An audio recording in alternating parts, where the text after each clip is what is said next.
Hello YouTube, this is Morgan Airspeed Prime here with my next City of Echoes chapter analysis video. This one's going to be for chapter 4.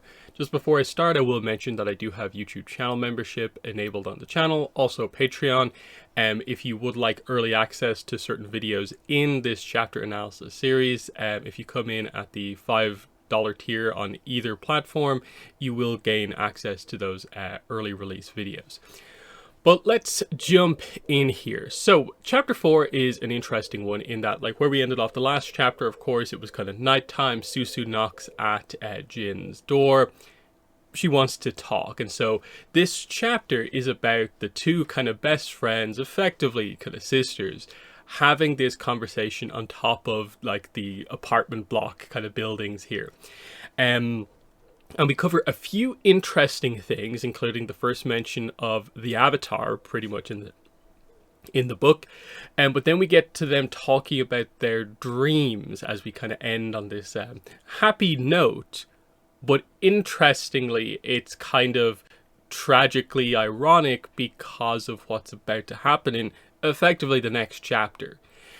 So let's get into talking about this. So yeah.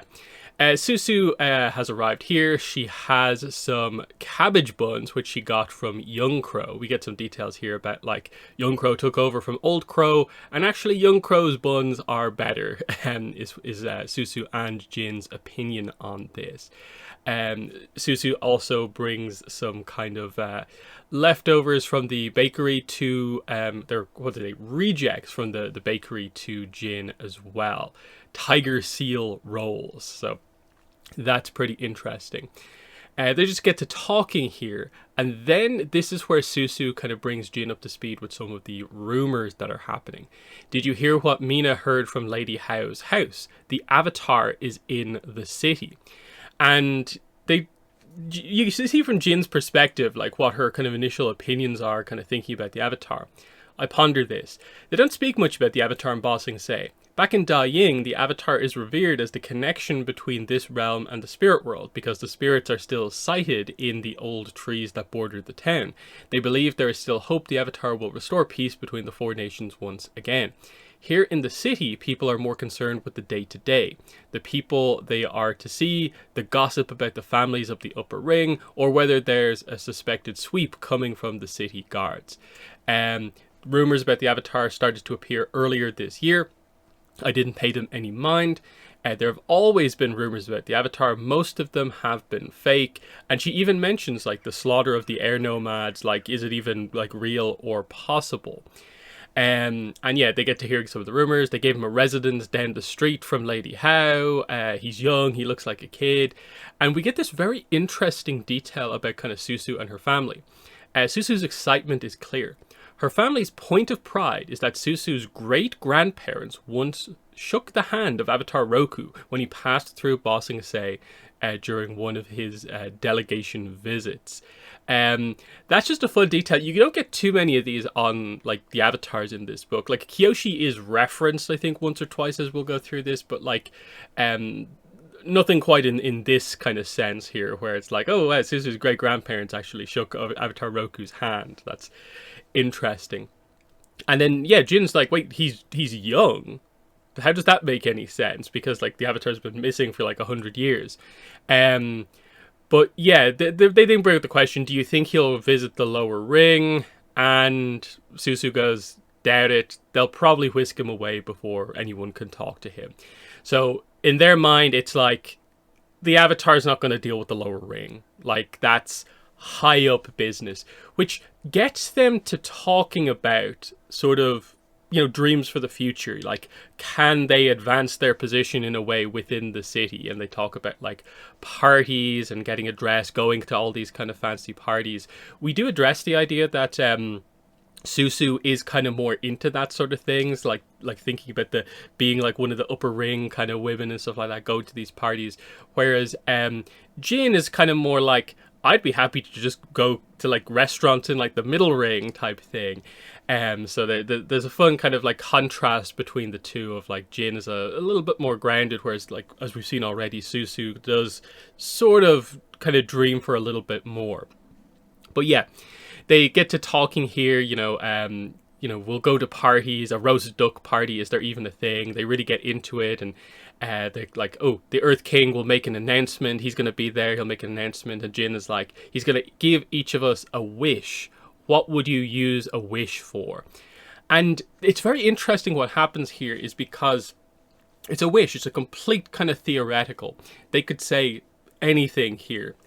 But what each of them actually says is this kind of very real, normal, almost like just slightly better advancement in where they are in life. It's nothing crazy or anything like that. Susu says, I want a proper shop for us, a display space in front, like that fancy bakery in the upper ring, a storage room without squirrel mice. Jin just says she wants an apartment with three rooms. One for Gong Gong, one for me, and a study for his calligraphy.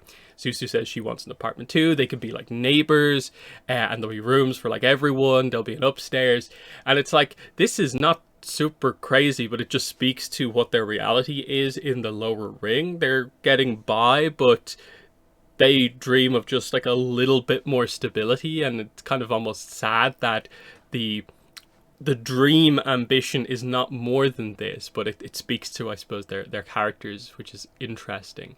Yeah, they'll share a garden and all this sort of stuff. And yeah, they get quite loud at this point on the rooftops. They're like, someday we'll make it happen. We'll be there. Just wait. Someday. And then someone from below is just like, shut up there. And so they kind of like smile and grin at each other as, you know, they calm down a little bit. So yeah, Susu, I think at this point, goes to leave. You know, I'll see you tomorrow. And we end the chapter just with the idea that, her Jin's stomach and heart is full. Even if I came to Ba Sing Se unwillingly, sometimes I could admit to myself it's not so bad after all. So this kind of very hopeful, positive ending to this chapter, just kind of really highlighting the strength of the two's kind of dynamic, that they just get to talking about this stuff. They work kind of really well together, and they do have somewhat kind of similar dreams, and they kind of want to always kind of be connected with each other, even if like they eventually get to like the upper ring or whatever. But like I said at the start, there is an irony to this, because this is basically about to happen in the next chapter. Like, Susu's going to the upper ring, but it's not in any way in a good situation. The same goes for Jin, is that like because of what's going to happen to Susu, Jin's going to be basically heading for the upper ring to try and get her back. And it's just a very interesting setup here with the idea that their dreams are just, yeah, it would be great if we had like an apartment in the upper ring, but now this is going to be the thing that sets the plot truly into motion in the next chapter. And of course, this kind of high note of Jin beginning to be like, I think it's not too bad here, but then the harsh reality is going to come crushing down basically next time out. So that's the chapter 4 analysis video. This was also, I think, the main preview pages that they gave to like CBR or something like that as well. But yeah, fun chapter. I think it makes sense as like the preview chapter to a certain degree, because it really emphasizes what is like a core of the book, which is the Jin Susu kind of friendship dynamic, and why Jin is going to go through such lengths, because this is why it's so important to her. So they're my thoughts in the comments. Let me know what your thoughts are, but that's been the video. Thanks for watching, and bye.